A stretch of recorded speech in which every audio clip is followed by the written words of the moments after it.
안녕하세요. 착한 경제를 이야기하는 경제적인 토크쇼의 강대성입니다. 최근 심리 상담을 하는 TV 프로그램이 많아진 것 같습니다. 우리 아이들이나 또는 유명 연예인들의 심리 상태를 체크하고 상담하여 솔루션을 제시하는 것인데요. 여러분은 미술 심리 상담에 대해서 들어보셨나요? 아주 낯설게 느끼는 분도 계실 것 같습니다. 요즘에는 많은 분들이 알고는 계시리라 생각은 들지만 미술 심리 상담하는 것을 TV나 언론을 통해서 볼 때마다 저는 정말 너무너무 신기하더라고요. 한번 해보고 싶기도 하고요. 오늘 제 궁금증을 풀어주실 분을 모셨습니다.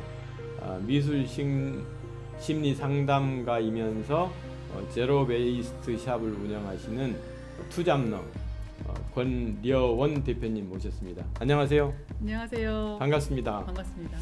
한국미술심리상담사 사회적협동조합의 이사장으로 계신데 처음에 어떻게 사회적경제라는 조직에 발을 들이셨는지. 저희 한국미술심리상담사 사회적협동조합은 미술심리상담사들이 모여서 스터디하던 모임에서 네. 시작이 되었어요.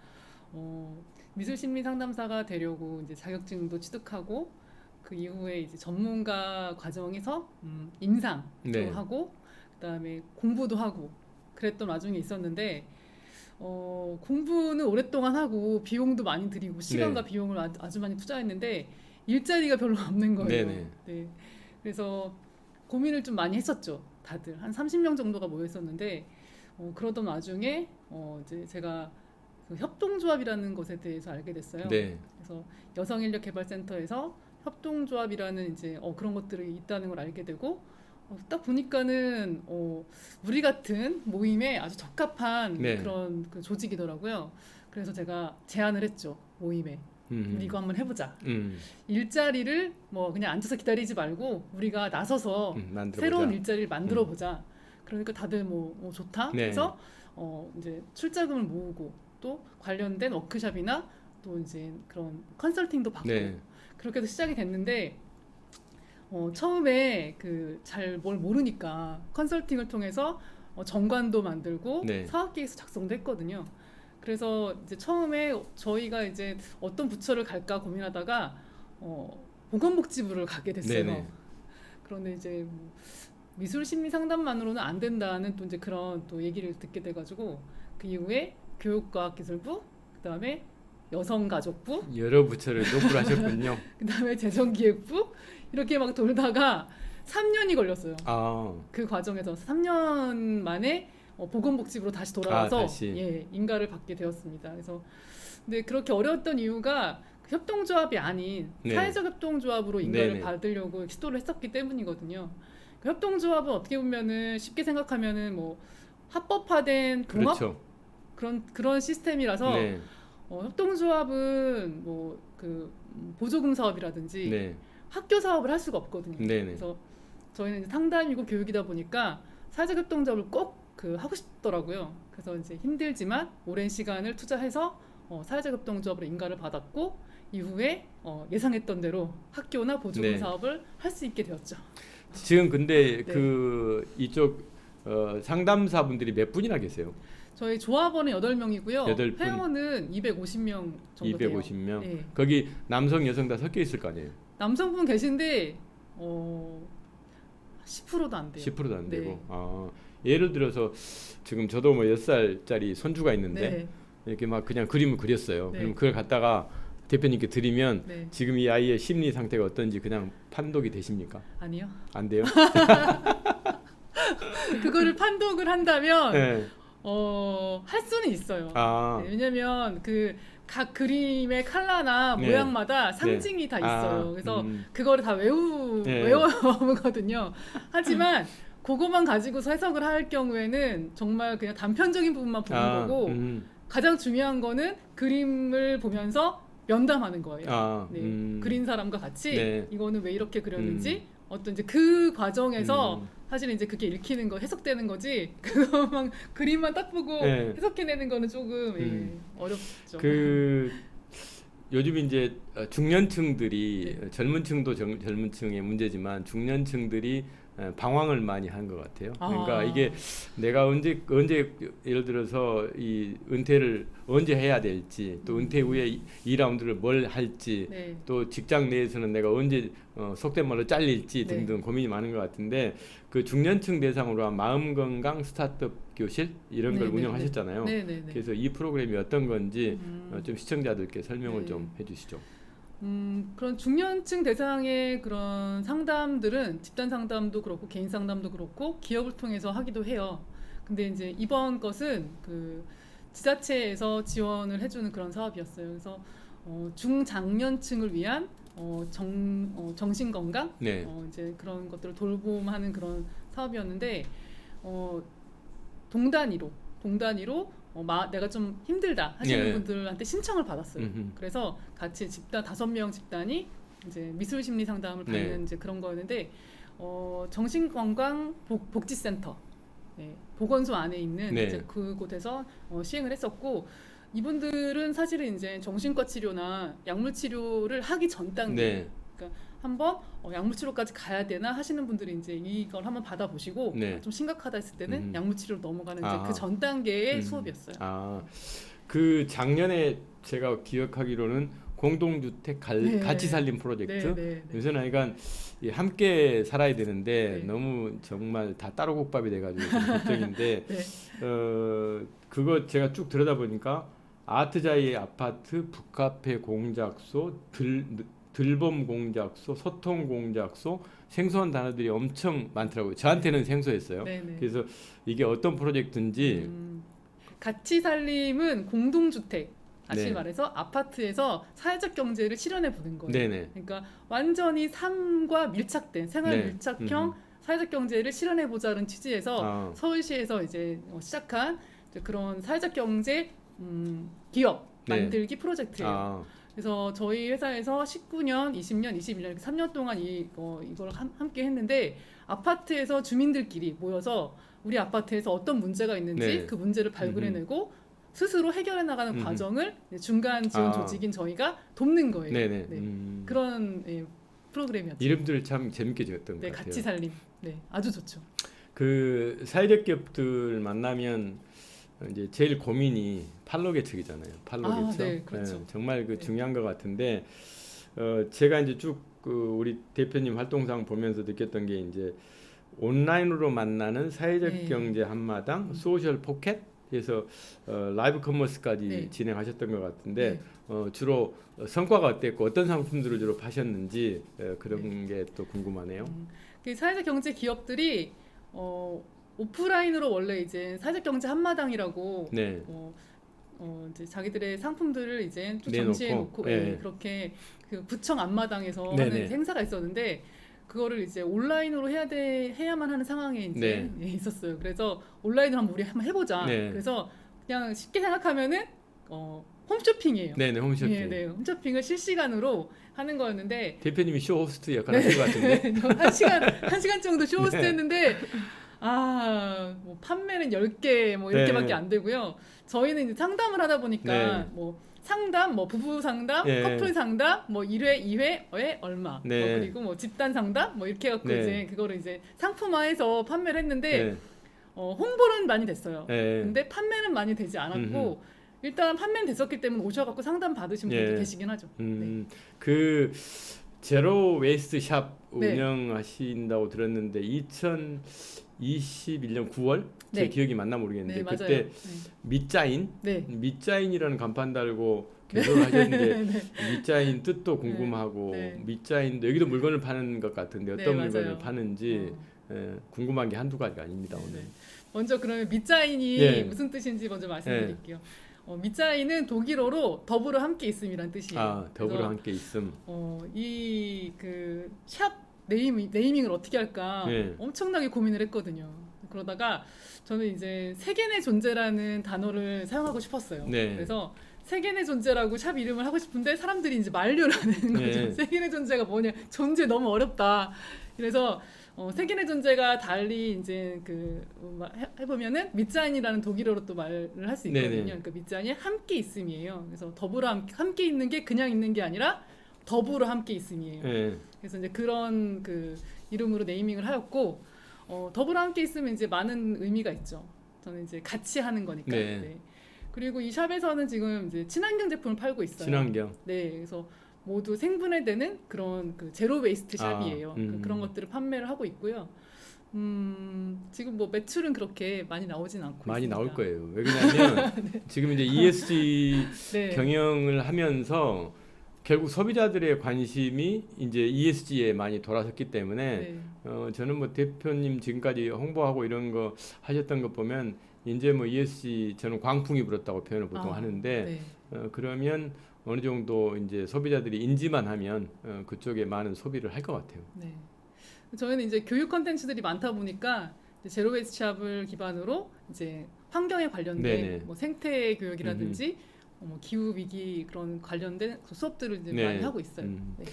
그 밑자인 안쪽에 또 사무실 같은 공간이 있잖아요. 네. 네. 그래서 그게 평상시는 사무실로 쓰다가 그 당산일동 주민들을 위한 공간으로도 활용을 하고 네. 있다고 그러는데 네.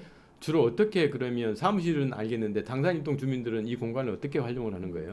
저희가 이제 환경 관련된 어떤 그런 수업들을 하기도 하고요. 네. 그다음에 집단 상담으로 이제 뭐 미술 프로그램을 운영하기도 하고 지금은 뜨개질 하고 있어요. 그러니까 이제 삼배실을 이용해서 네. 수세미를 만드는 친환경 수세미 친환경 만드는 수세미. 그런 것도 하고 있고 그다음에 이제 당산일동 아이들이 와서 미술 수업을 할 수 있는 네네. 그런 것도 하고 있고요. 그러니까 이 밑자인이라는 게 이제 제로 웨이스트 샵이지만 처음에 제가 이 밑자인이라는 제로 웨이스트 샵을 오픈하게 된 계기가 코로나 때문이에요. 네. 저도 이제 주부다 보니까 아이들도 있고 하다 보니까 집에서 이제 아이들 학교 안 가고 집에 네. 머무는 시간이 많아지다 보니까 너무 힘든 거예요. 네네. 이게 하루에 세 끼를 다 집에서 해결해야 되고 그리고 다 각방마다 한 명씩 다 앉아가지고 온라인으로 수업을 듣다 보니까 막 소리가 섞이기도 하고 그래서 아주 저도 이제 회사를 못 가고 네. 집에 있어야만 하고 하다 보니까 좀 힘든 상황이 많이 발생했었고 더 힘든 건 뭐였냐면은 일회용기가 너무 많이 생기는 거예요. 일회용. 쓰레기가 네네. 또 아이들이 집에 있다 보니까 쓰레기가 너무 많이 맞아요. 생기는 거예요. 네. 계속 버리다 보니까는 이러다가 정말 지구에 큰일 종말이 나겠구나. 온다. 그러니까 스스로 이제 죄책감을 느끼게 되는 네네. 거예요. 그래서 이게 스트레스가 되네. 네. 내가 심리 상담을 하는 사람인데 마음에 관련된 그런 일을 하는 사람인데 이게 내 생활과도 되게 밀접한 네. 관련이 있구나. 그래서 밑자인은 마음 챙김, 몸 챙김, 일상 챙김이라는 이제 슬로건이 있어요. 그래서 마음 챙김은 이제 이런 뭐 정서적인 부분, 상담에 관련된 것들, 그리고 몸 챙김은 이제 이런 재활용품들을 이제 뭐 수거한다거나 관련된 어떤 활동들을 하는 거.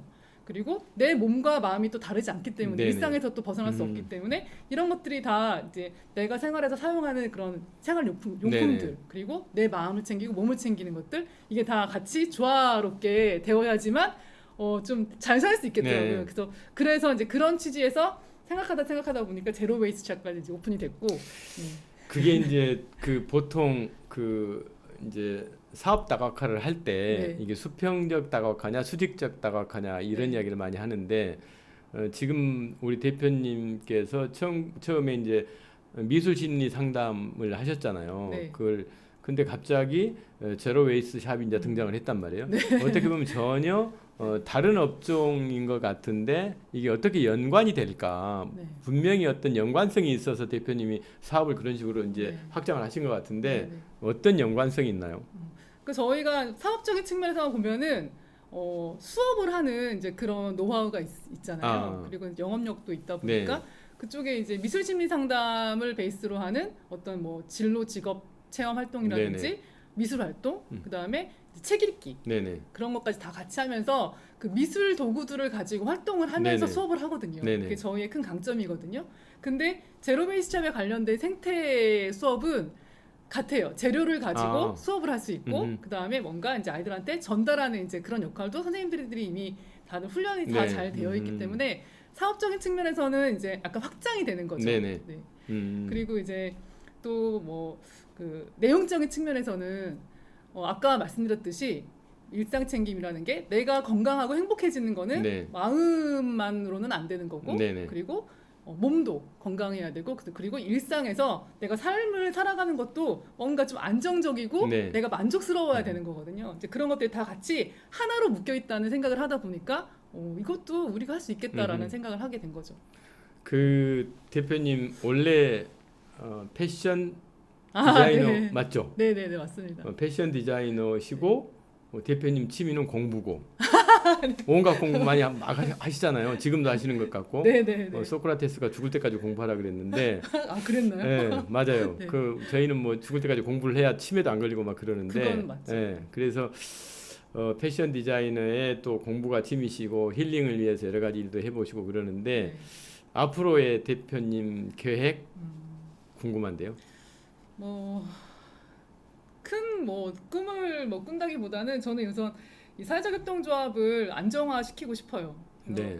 저희 선생님들 같은 경우에는 거의 이제 경력 단절 여성분들이 많고요. 그다음에 사회생활을 처음 시작을 그 미술 심리 상담으로 네. 하신 분들도 꽤 있어요.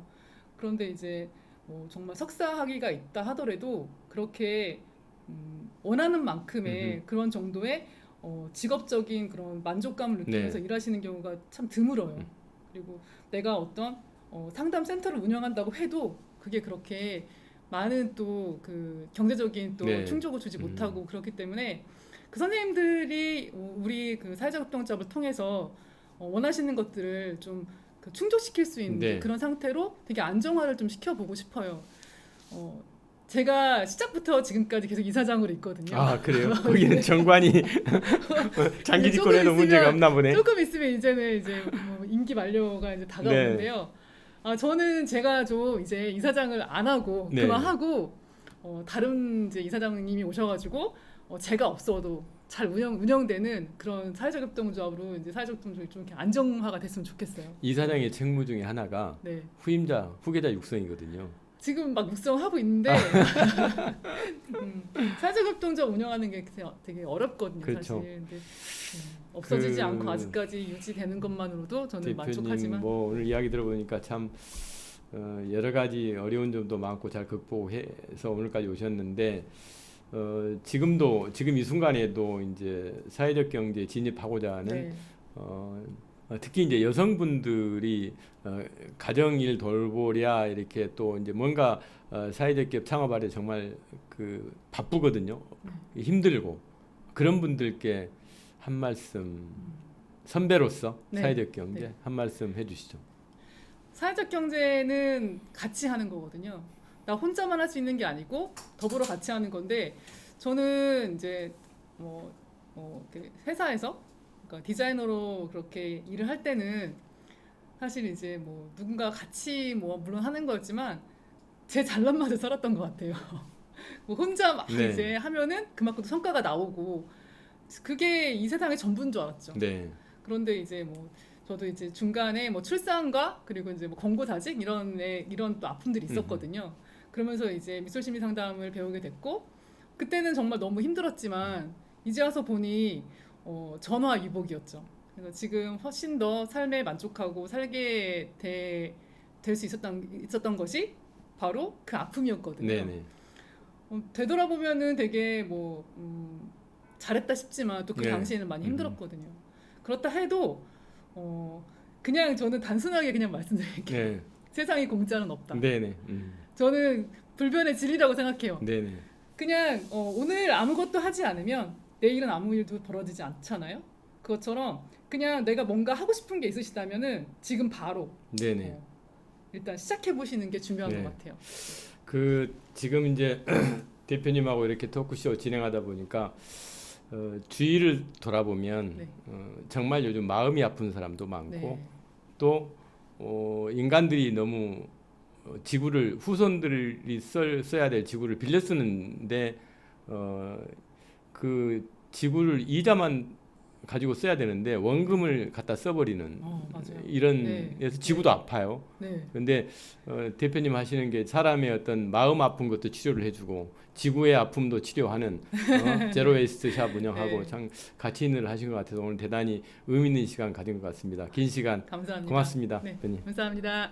아쇼카 펠로우를 아시나요? 한 사람의 잠재력이 세상을 바꿀 수 있다는 신념을 가지고 만든 아쇼카 재단에서 매년 사회적 기업가나 잠재력이 있는 인재를 발굴해서 1년에 5만 불씩 해서 약 3년 동안 15만 불을 지원을 합니다. 잠재력이 경쟁력이 영향력으로 이어져서 인류 사회를 변화시킵니다. 오늘 만나본 권례원 대표님 같이 잠재력을 가지고 영향력을 만들어내는 분들이 많이 등장하기를 기대해 봅니다. 토크쇼 마치겠습니다. 고맙습니다.